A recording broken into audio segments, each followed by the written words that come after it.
So friends हेर्न सक्नुहुन्छ मसँग एउटा एकदमै नर्मल डेक अफ कार्ड छ इन्क्लुडिङ केही जोकर्स खासै फरक पर्नेवाला छैन। म यहाँबाट सुरुमै दुईवटा बासा चाहिँ निकालेर राखिदिन्छु। एकपल्ट मैले डेकलाई चाहिँ रिफल सफल दिन्छु है। रिफल सफल दिइसकेपछि म एउटा ऱ्यान्डम सिलेक्सन चाहिँ गर्छु। यो केसमा लेट्स चाहिँ 10 अफ क्लब्स चाहिँ हाम्रो ऱ्यान्डम सिलेक्सन हुनेवाला छ है। यो डेकलाई मतलब यो तासले तपाईँहरू एकदम राम्रोसँग हेर्नु होला, म हेर्नेवाला छैन। र यसलाई हामी कतै डेकको बिचतिर लुज गरिदिन्छौँ है, लुज गरिदिन्छ। र म फेरि एकपल्ट चाहिँ यसलाई सफल दिनेवाला छु है।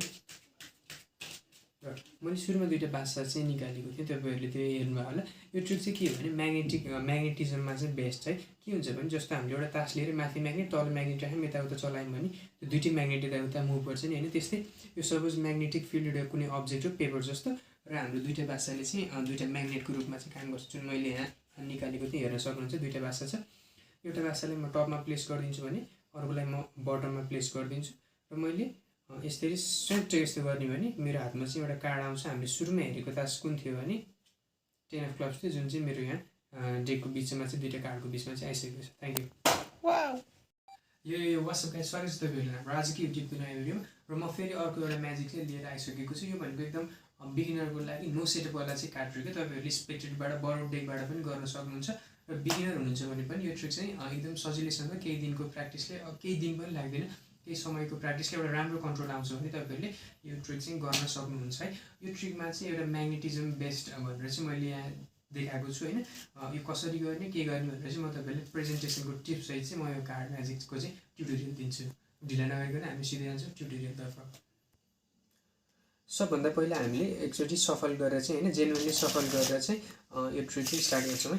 अब त्यसपछि अर्को के गर्ने भने मैले ट्युटोरियलमा एउटा कार्ड चाहिँ ऱ्यान्डमली सिलेक्ट गरेको थिएँ होइन।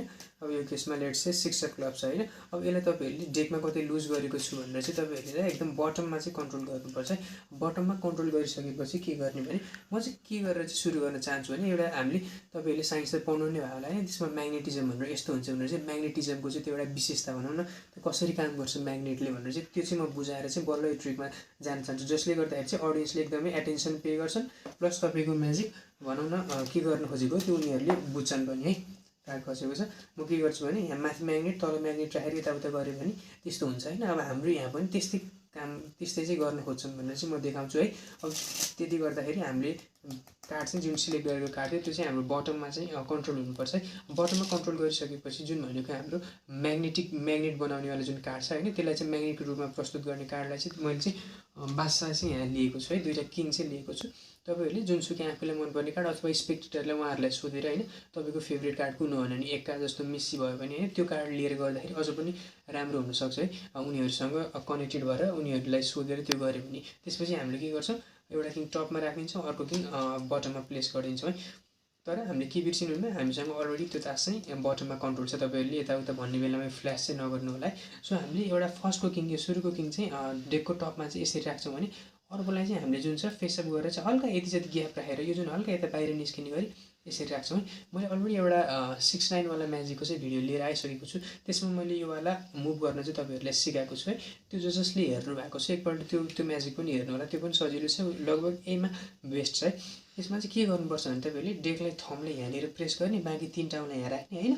त्यसपछि जुन हाम्रो यो चोरी औँला जुन यो चोरी औँला जुन छ यहाँ राख्ने, यहाँ राखेर चाहिँ हामीले एकदम फास्ट मोसनमा चाहिँ यस्तो गरेर चाहिँ कार्डलाई तान्ने बेलामा यो जुन छ 3टा तास चाहिँ आउँछ, माथिको बासा तलको बासा र सिलेक्टेड यो लास्टको सेकेन्ड लास्टको जुन कार्ड छ हामीले यति औँला फसाएको छौँ नि होइन, यस्तो गरेर चाहिँ फास्ट मोसनमा यसरी चाहिँ निकाल्नुपर्छ। जसले गर्दाखेरि बिचमा स्यान्डविच जस्तो भएर चाहिँ यो तास आउँछ है।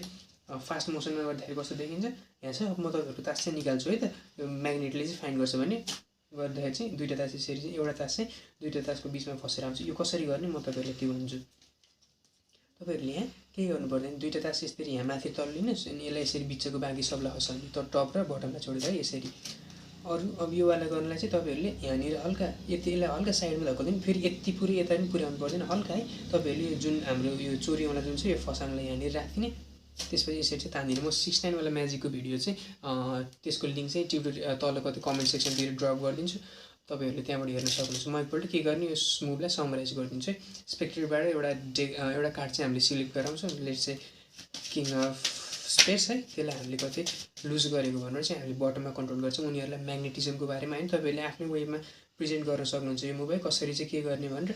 मैले चाहिँ यहाँ अब सपोज किङ कता गयो मेरो 2टा किङ यहाँ छ है मैले चाहिँ 2टा किङको हेल्प गर्छु अथवा उनीहरूले तपाईँहरूको फेभरेट कार्ड कुन हो भनेर त्यसरी चाहिँ सोधेर चाहिँ त्यो तासले गर्न सक्नुहुन्छ है उनीहरूसँग कनेक्टेड पनि भइन्छ म्याजिक स्ट्रङ पनि हुन्छ सुरुमा हामीले यो यहाँ राखिदिन्छौँ हामीले फेयरली यो 2टा यहाँ राखिदिन्छौँ त्यसपछि हामीले अब हेर्दै जानुहोस् है तपाईँहरू चाहिँ एउटा के म्याजिकल वेभ जस्तो गरेर चाहिँ हामीले यसरी निकाल्छौँ निकालिसकेपछि तपाईँहरूले यति देखाइदिने होइन हेर्नुहोस् है त मेरो बिचमा 2टा कार्ड आएको छ यो कुन हुनसक्छ भन्ने र एकदमै सस्पेन्स जस्तो क्रिएट गरेर चाहिँ देखाइदिनु भयो भने अझ एकदमै भिजुअल हुन्छ है ओके यही नै थियो हाम्रो म्याग्नेटिक कार्ड ट्रिक है जुन तपाईँहरूले एकदमै भनौँ न कुनै रुममा छिरेर साथीभाइलाई कुनै फङ्सनमा अथवा क्लासमा देखाएर चाहिँ सजिलै चाहिँ इम्प्रेस गर्न सक्नुहुन्छ सो थ्याङ्क यू